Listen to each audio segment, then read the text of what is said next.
2009 সালের 10 জানুয়ারি আওয়ামী লীগ ক্ষমতায় আসার পর 2024 সালের 5ই আগস্ট পর্যন্ত যেই দলের সবচেয়ে বেশি সংখ্যক শীর্ষ নেতাকে খুন করেছে তার নাম হচ্ছে বাংলাদেশ জামাত ইসলামী।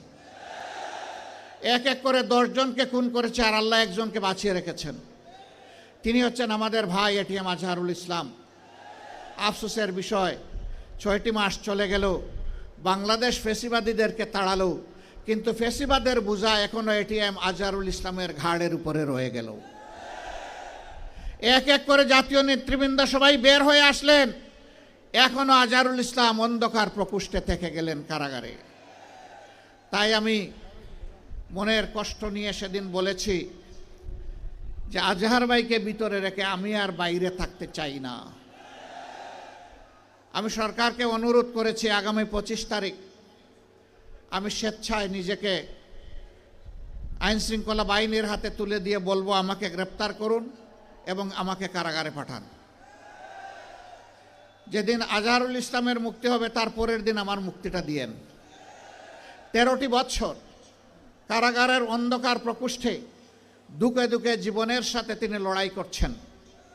এই সময়টা প্রিয়তমা সহধর্মিণীকে তিনি হারিয়েছেন।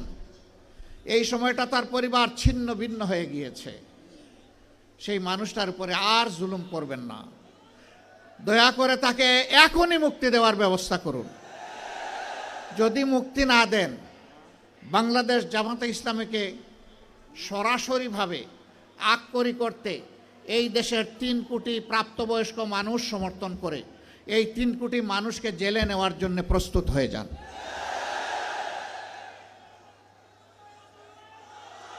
আমার সম্মানিত ভাইয়েরা,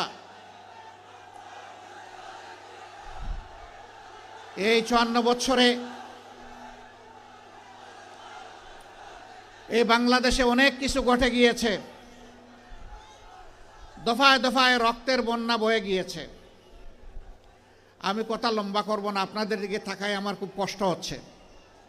আমরা ছায়ায় আছি আর আপনারা কঠোর রোদের মধ্যে আছেন। আমি খুব সংক্ষেপে 2-4টি কথা বলে শেষ করতে চাই।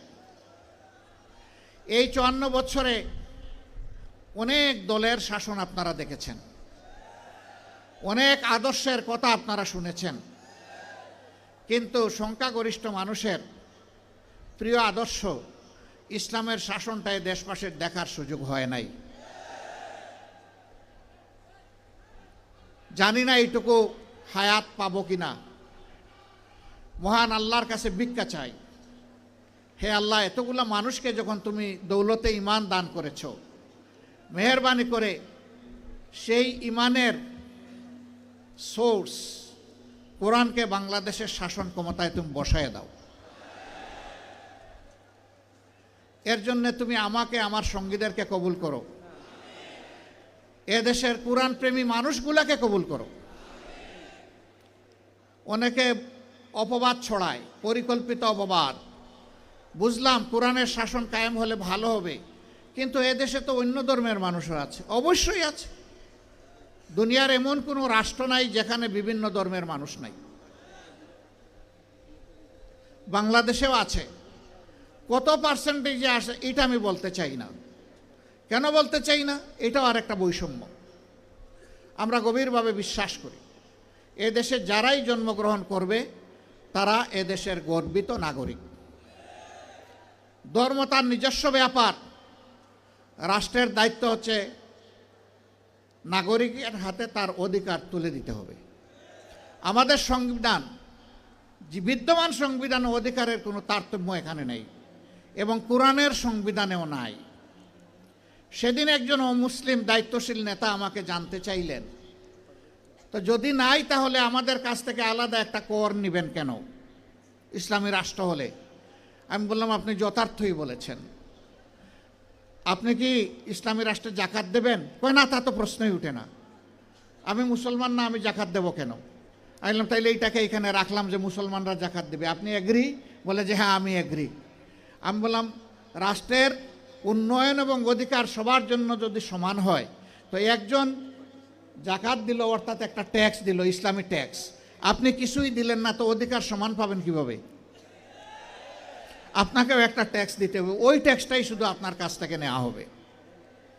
তবে হ্যাঁ, কোনো মানুষ সে যে ধর্মেরই হোক, মুসলমান যদি সম্পদশালী না হয় তার উপরে কোনো জাকাত ফরজ নাই, আর জাকাতের নফল বলেও কিছু নাই। গরিব সাদাকা করতে পারবে, কিন্তু তার উপর জাকাত ফরজ নয়। ঠিক অনুরূপভাবে একজন হিন্দু, বৌদ্ধ, খ্রিস্টান তিনি যদি অসহায় হন, গরিব হন, তিনি ট্যাক্স দিবেন না, উল্টা রাষ্ট্র তার দায়িত্ব নেবে। কর্মক্ষেত্রে যোগ্যতাটাকেই প্রাধান্য দেওয়া হবে। বলবেন তার কোনো প্রমাণ? আলহামদুলিল্লাহ, আমি নিজেই তার প্রমাণ। আপনারা মিডিয়ায় দেখেছেন, ছোট্ট একটি মেডিকেল কলেজ আমার হাতে গড়ে উঠেছে।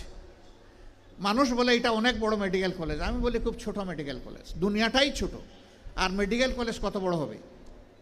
সেখানে 2200 কর্মকর্তা কর্মচারী কাজ করেন। সেখানে বাংলাদেশে বিদ্যমান 4 ধর্মের, সকল ধর্মের মানুষ আছেন সেখানে। গুরুত্বপূর্ণ দায়িত্বে হিন্দু, বৌদ্ধ, খ্রিস্টান ধর্মের মানুষেরা আছেন, যেমন আছেন ইসলাম ধর্মের অনুসারীরা। আমরা ওখানে ধর্ম দেখে তাদেরকে নিয়োগ দেইনি, আমরা দিয়েছি আমার এই প্রতিষ্ঠানের আমানত কার কাছে নিরাপদ, কে যোগ্যতার সাথে আমার রোগীদেরকে সেবা দিতে পারবে, আন্তরিকতার সাথে সেবা দিতে পারবে, আমরা তাদেরকে সেখানে নিয়োগ দিয়েছি। ছাত্রীদের জন্য ডেজিগনেটেড এই মেডিকেল কলেজ, এখানে ছাত্র ভর্তি করি না আমরা। সেখানে এটাও আমরা দেখি না যে এই ছাত্রীটা কোন ধর্মের, আমরা দেখি আমরা একটা মানবিক ছাত্রী এবং একটা মানবিক চিকিৎসক তাকে দিয়ে তৈরি করতে পারবো কিনা, এমন যাদেরকে পাই আমরা তাদেরকে সেখানে ভর্তি করি। এটি ছোট বাংলাদেশ। জামাতে ইসলামীর বর্তমান কেন্দ্রীয় কর্মীর প্রতিষ্ঠান, এটা যেমন হবে আগামী বাংলাদেশও ঠিক তেমন হবে ইনশাল্লাহ। একজন সাংবাদিকের মুখের দিকে তাকাইয়া মনে হলো হি ইজ কনফিউজড, তিনি আমার কথা আশ্বস্ত হননি। আমি তাকে পাশে ডাকলাম, ডেকে বললাম আপনাকে ছোট্ট একটা অনুরোধ করব। কই বলেন? আমি বললাম যে কালকেই আপনি একটু সিলেট যাবেন, গিয়ে নিজ চোখে দেখে আসবেন, মনের মতো করে মানুষগুলোর সাথে কথা বলবেন, কর্মকর্তা কর্মচারী, ছাত্র, এখানে ছাত্রী যারা আছে তাদের সাথে কথা বলবেন। এরপরে আপনি আপনার মনের মতো করে রিপোর্ট করবেন। যদি আপনি কিছু মনে না করেন, যেহেতু আমি দাওয়াত দিয়ে নিচ্ছি, যাতায়াত খরচটা আমি দিতে চাই। আর যদি মনে করেন যে আমি যাতায়াত খরচ দিলে আপনি বায়াসড হয়ে যাবেন, আমার প্রতি একটু ঝুঁকে পড়বেন, তাহলে এই কষ্টটা ত্যাগটা আপনি স্বীকার করবেন। বললো যে আপনাকে ধন্যবাদ, আমাকে যাতায়াত খরচ দিতে হবে না, আমি কথা দিচ্ছি আমি যাব। তিনি গিয়েছিলেন, তার মতো করে তিনি একটা রিপোর্ট জাতির সামনে তুলে ধরেছেন। আমি দেখেছি তিনি ন্যায়সঙ্গত রিপোর্ট তুলে ধরেছেন, বাড়াননি কমাননি, ধন্যবাদ তাকে। এরপরে ভয় দেখানো হয় যে ইসলামী রাষ্ট্র হলে মহিলাদেরকে ঘরের ভিতর থেকে আর বাইর হইতে দেওয়া হবে না। আচ্ছা, আমার মা যতদিন বেঁচে ছিলেন তিনি কি বের হন নাই? আমি কি বন্দি করে রেখেছিলাম? আমার স্ত্রী, আমি কি তাকে বন্দি করে রেখেছি? তিনি তো পার্লামেন্টে একজন সদস্যও ছিলেন, তিনি একজন চিকিৎসক, চিকিৎসা পেশায় নিয়োজিত ছিলেন। আমার 2 মেয়ে 1 ছেলে আল্লাহর দান, তারাও চিকিৎসক, তারাও তো তাদের স্ব ক্ষেত্রে জাতিকে সেবা দিচ্ছেন। তো কই, আমি তো বন্দি করে রাখলাম না তালা দিয়ে। আমার মাকে, আমার স্ত্রীকে, আমার সন্ততিদেরকে আমি যদি এইভাবে তাদের অধিকারের জায়গাটা তাদের হাতে তুলে দেওয়ার পক্ষে থাকি, আমি কথা দিচ্ছি ইসলামী দেশ হলে এদেশের শাসকেরা সেই অধিকার আমাদের মায়েদের হাতে তুলে দিবেন ইনশাআল্লাহ। বাড়তি 2টা জিনিস তারা ভোগ করবেন, এখন যে 2টার কোনোটাই নাই।